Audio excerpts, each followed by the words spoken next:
evening and welcome to tonight's Undaunted. Bringing into the news untold stories, I am Fabita Akor. Let's begin.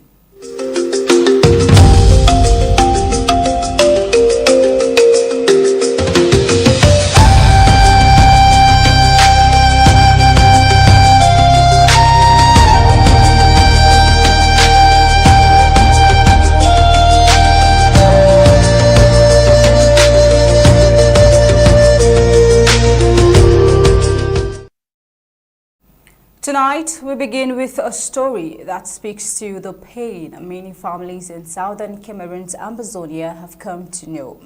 A nursing teacher left home after spending the evening with friends. Like countless others, he expected to return to his family. Instead, gunshots rang out in Nkwen, Bamenda. Another life was lost.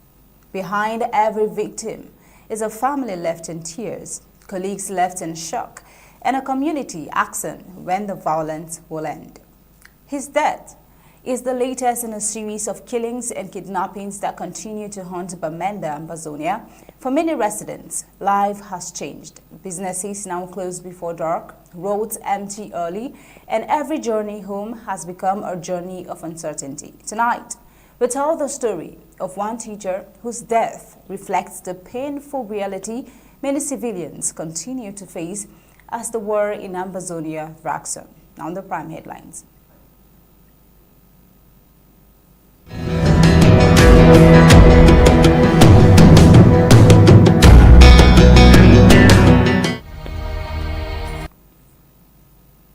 Tonight, Bamenda's bloodshed deepens. Nursing teacher killed as wave of shootings and abductions spreads across northern zone. Fear takes hold in Mbellem as wave of kidnappings forces residents indoors.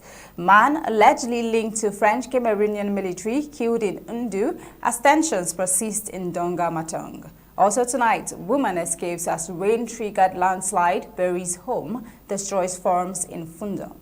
And an African scene, Chad begins process to withdraw from the International Criminal Court. And a news across the globe. Trump hosts Netanyahu and Zelensky as Iran and Ukraine conflict reach pivotal stage. And with this, we head to the full briefings of Undaunted tonight.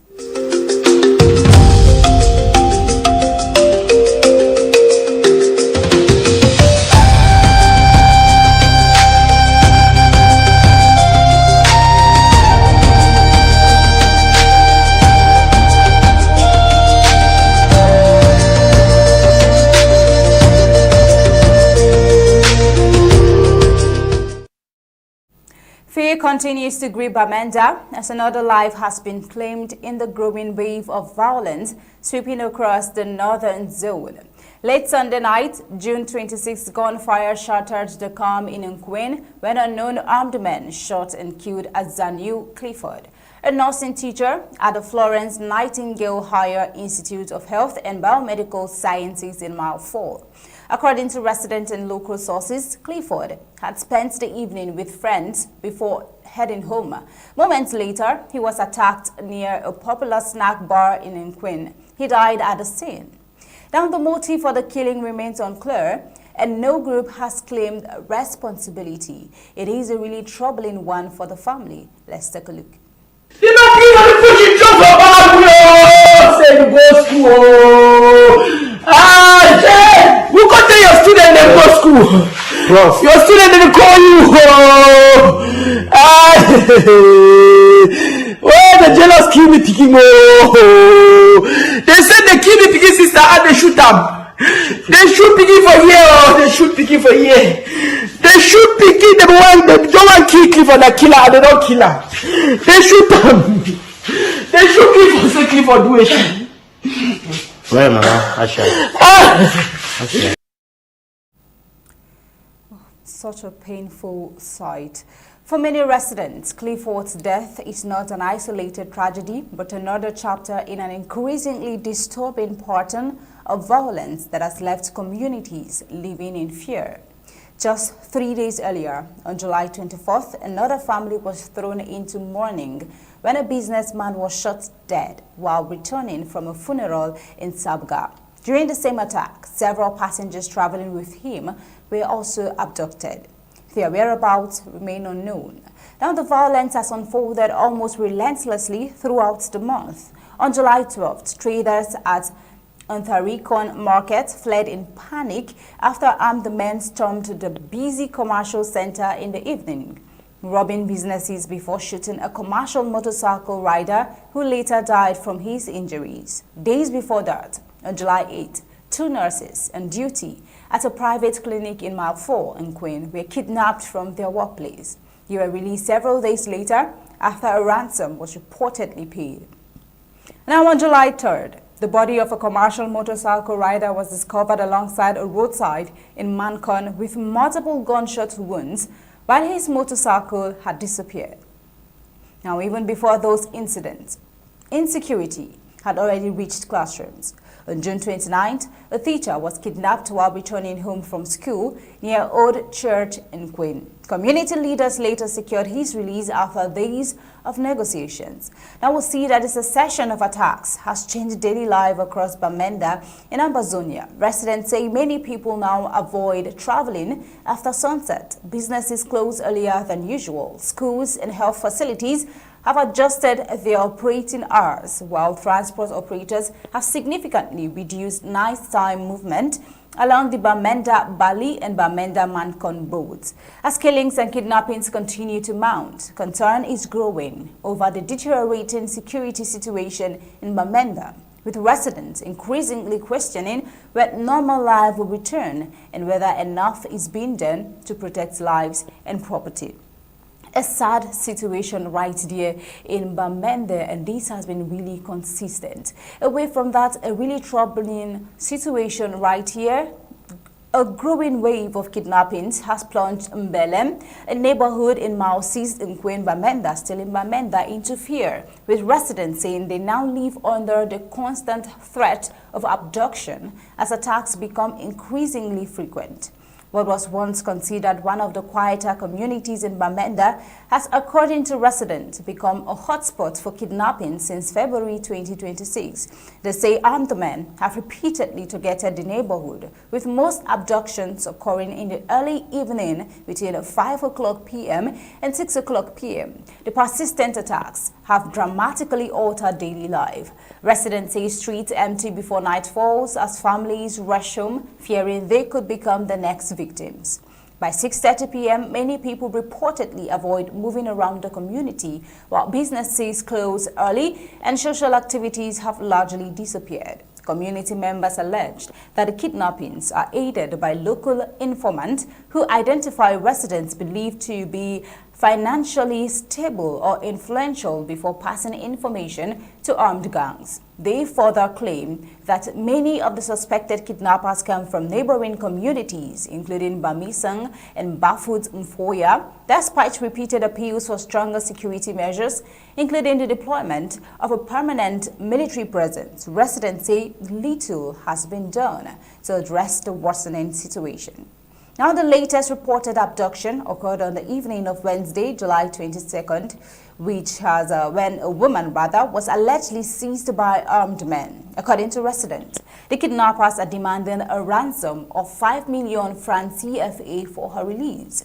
Now, the incident has drawn particular sympathy within the community, with residents saying the woman had been struggling to raise money for her mother's medical treatment before her mother died. They added that the deceased has yet to be buried, leaving the family to grapple with both bereavement and the ongoing ordeal of the kidnapping. Now, as fear continues to spread across Mbellem, residents are renewing calls for urgent action to halt the wave of abduction, restore public safety, and allow families to go about their daily lives without the constant fear of becoming the next target. A sad one still in Bamenda. Our situation is unfolding right here. A man described by Ambazonia sources as collaborator with French Cameroonian government forces has been killed in Dongamatong County, in the latest incident highlighting the volatile security situation in the area. The victim, identified as Clinton Nfor, was reportedly killed on Sunday, July 26, Details surrounding the circumstances of his death remain unclear, and there has been no official statement from French Cameroonian authorities or independent confirmation of the claims circulating on social media. Now, Ambazonian sources accused Nfor of working closely with French Cameroonian military personnel and local administrative officials in Undu, alleging that he played a role in identifying civilians and individuals suspected of supporting the Ambazonian government. Now, the allegations have not been independently verified. The same sources further claimed that Nfor exercised considerable influence in parts of Undu and surrounding villages, where he was reportedly known by some residents as Chief Clinton. Following his death, reports from the area indicate that his body was taken to the mortuary in Nkambe. Claims that he could receive official recognition or a state burial have not been confirmed by authorities. Now we see that the incident comes amid continuing tensions in Donga-Matong County, where violence linked to the protracted war has continued to fuel divisions, accusations of collaboration and retaliatory attacks. As of press time, neither the French Cameroonian military nor local administrative authorities had commented on the killing, while independent verification of several claims surrounding the victims' activities remained unavailable. A woman narrowly escaped death, the sad one, after a landslide triggered by a heavy rainfall buried part of her home and destroyed property in Aduk village, Fundong, subdivision, Boyo division in Ambazonia. The survivor, identified as Catherine Nge, was inside her house when tons of mud and debris swept through the compound following hours of intense rainfall. She managed to escape unharmed before part of the building was engulfed by the landslide. The incident also destroyed nearby farms, leaving residents counting significant material losses and raising concerns over the impact of the ongoing rainy season on livelihoods in the community. No deaths or injuries were reported.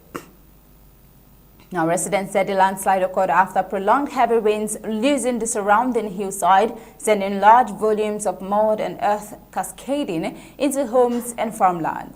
The latest incident comes as persistent rainfall continues to affect several parts of southern Cameroon's Ambazonia, where communities in hilly and flood-prone areas remain vulnerable to landslides and flash floods during the peak of the rainy season. Now, residents are calling for preventive measures and greater supports for communities at risk as heavy rains continue across the region. Now, with this, we head to the news on Africa scene.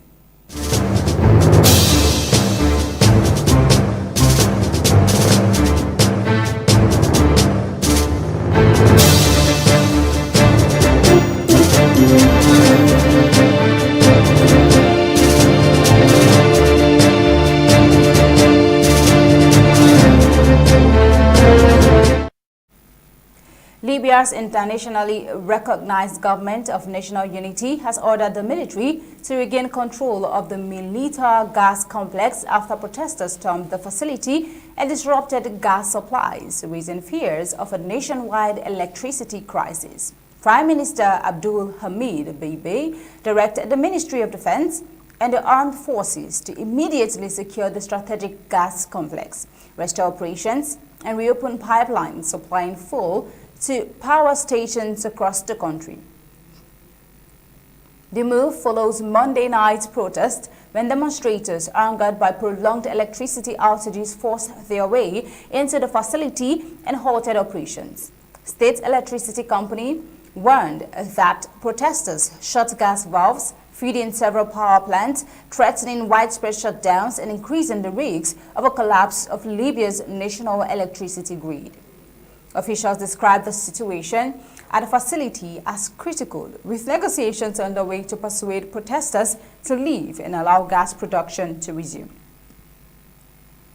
Authorities also warned that the occupation of the control areas poses a serious safety and operational risk. The Melita gas complex is a key energy installation that supplies natural gas to several power plants responsible for generating electricity across Libya. The latest unrest comes amid growing public frustration over recurring blackouts and the rising cost of living. Overnight, dozens of protesters gathered outside the headquarters of oil and gas companies in Tripoli, dumping rubbish and demanding political change. Libya has remained politically divided since the 2011 uprising that overthrew former leader Muammar Gaddafi. The country is currently split between the United Nations recognized government based in Tripoli and a rival administration in eastern Libya backed by military commander Khalifa Haftar. The disruption at the Melita complex adds to mounting pressure on Libya's fragile power sector as authorities race to restore gas supplies and prevent a wider electricity blackout. Now over to Chad. Chad has announced plans to begin withdrawing from the International Criminal Court, becoming the latest country to move away from the Hague-based tribunal amid growing criticism of its operations.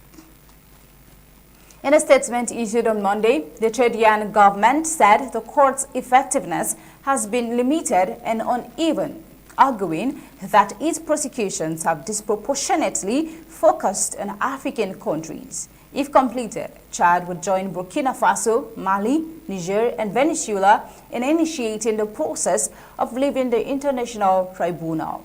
The announcement comes as Chad faces allegations of involvement in the conflict in neighboring Sudan, where fighting between the Sudanese armed forces and the Rapid Support Forces has continued to fuel a humanitarian crisis. Chadian authorities have not linked their decision to the allegations.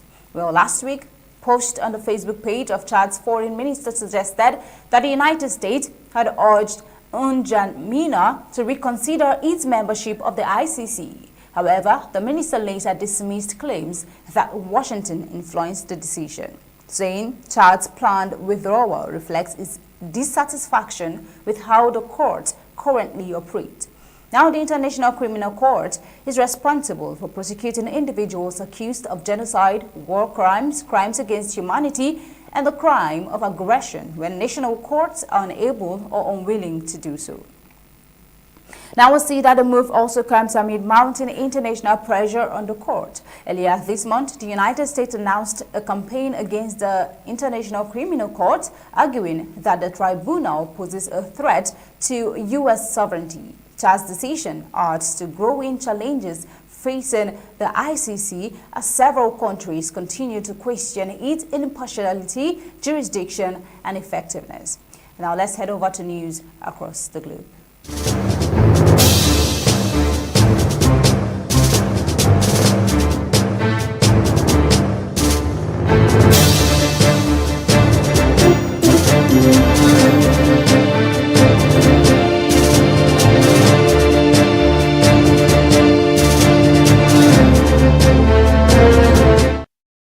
United States President Donald Trump hosts Israeli Prime Minister Benjamin Netanyahu and Ukrainian President Volodymyr Zelensky at the White House on Tuesday. As the wars involving Iran and Ukraine enter critical phases and Washington seeks to shape diplomatic efforts on both fronts. The meetings come as President Trump attempts to balance renewed diplomacy in the Middle East with continued support for Ukraine, while also attending a memorial service for late Republican Senator Lindsey Graham alongside the two leaders. Relations between President Trump and Zelensky have improved in recent months following Ukraine's success in slowing Russian military advances, while ties with Netanyahu have become increasingly strained amid disagreement over the handling of the Iran war and broader regional security. Now, the White House said discussions with Prime Minister Benjamin Netanyahu will focus on the war with Iran, tensions along Israel's northern border with Lebanon, and efforts to expand the Abraham Accords by encouraging additional Arab states to normalize relations with Israel. Also, Prime Minister Benjamin Netanyahu is also expected to seek President Trump's political backing ahead of Israel's October general election, where he faces a very difficult re-election campaign amid declining public support. The Israeli leader said his priorities include strengthening Israel's security and advancing regional peace initiatives. President Trump has publicly praised Netanyahu in recent days despite reports of tensions between the two leaders earlier this year over Israel's military strategy in the region. Meanwhile, President Zelensky is also expected to hold a private meeting with President Trump focused on Ukraine's air defense needs and broader military cooperation. Ukrainian officials say securing additional Patriot missile interceptors remains Kyiv's top priority as Russia continues its missile and drone attacks. The two leaders are also expected to discuss expanding defense cooperation, including plans for Ukraine to produce Patriot interceptor missiles under license and the completion of a proposed drone agreement with the United States. The White House said President Trump and Zelensky will review ongoing diplomatic efforts aimed at ending the war between Russia and Ukraine, following recent contact between Ukrainian officials and senior U.S. envoys on the prospect for renewed peace negotiations. After the White House meeting, President Zelensky is also scheduled to meet members of the U.S. Senate on Capitol Hill to discuss continued American support for Ukraine. His visit comes amid growing debate in Washington after the Pentagon informed Congress that approximately $400 million in previously approved military assistance for Ukraine is not expected to be fully disbursed until 2029, drawing criticism from both Democratic lawmakers and some Republicans who argue Kyiv urgently needs additional weapons to defend against continued Russian attacks. Now we see that Tuesday's meetings are expected to shape U.S. policy on two of the world's most pressing security crises, with both conflicts entering decisive stages and diplomatic efforts facing increasing pressure. Over to Japan, a devastating situation. A powerful 7.1 magnitude earthquake struck Japan's southern Kumamoto prefecture on Tuesday, causing widespread destruction, disrupting transport and power supplies, and triggering a shopping mall explosion that has left dozens of people found dead or missing. Authorities said between 20 and 30 workers remain unaccounted for after an explosion ripped through a partially collapsed shopping mall in the aftermath of the quake. Rescue teams continue searching for survivors as emergency services battled fires and cleared debris across the disaster zone. Japanese Prime Minister Sanae Takaichi said the government was still assessing the full extent of the damage, confirming reports of injuries, building collapses, road and bridge damage, power outages, and fires. Around 300,000 residents have been ordered to evacuate, while hundreds of military personnel have been deployed to assist with rescue operations as strong aftershocks continue.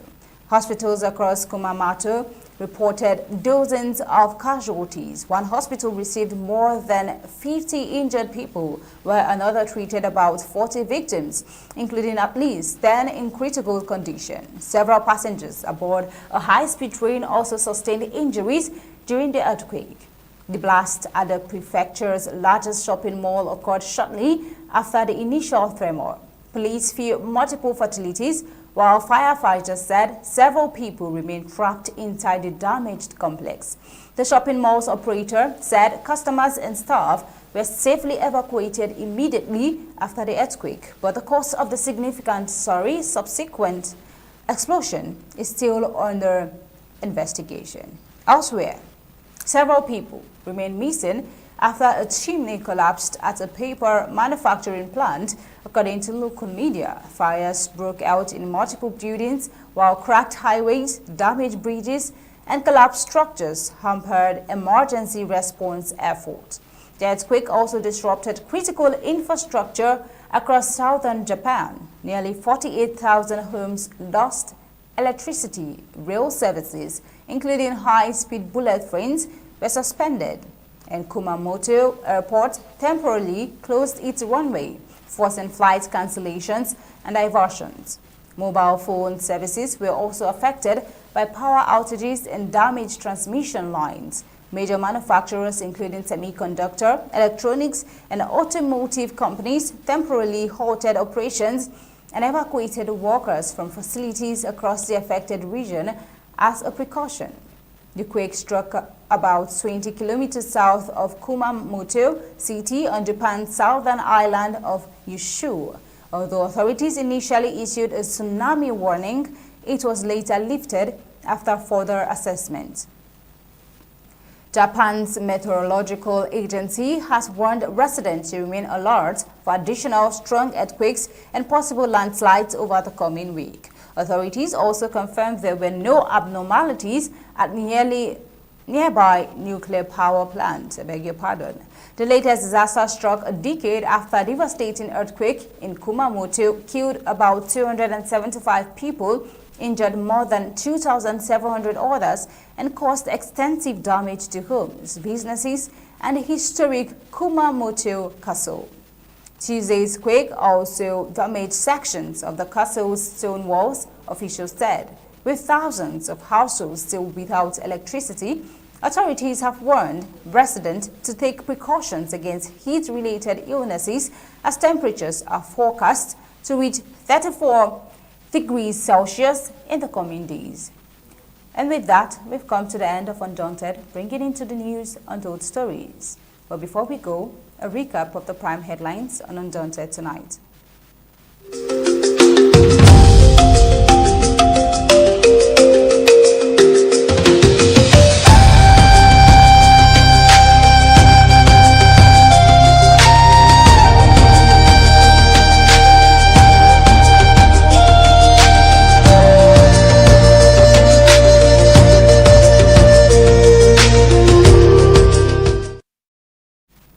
In tonight's Undaunted, we saw Bamenda's bloodshed deepens, nursing teacher killed as wave of shootings in Abductions spreads across northern zone.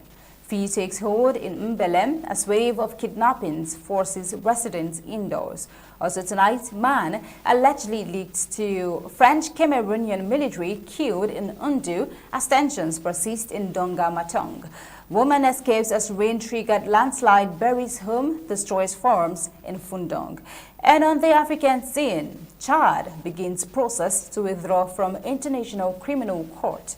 And in the rest of the news across the globe, President Trump hosts Netanyahu and Zelensky as Iran and Ukraine conflict reach pivotal stage. And that is all on Undaunted tonight, bringing into the news Untold Stories. On behalf of the entire Undaunted newsroom, we say thank you for joining. We leave you with ABC Amba TV images. Good night and God bless you.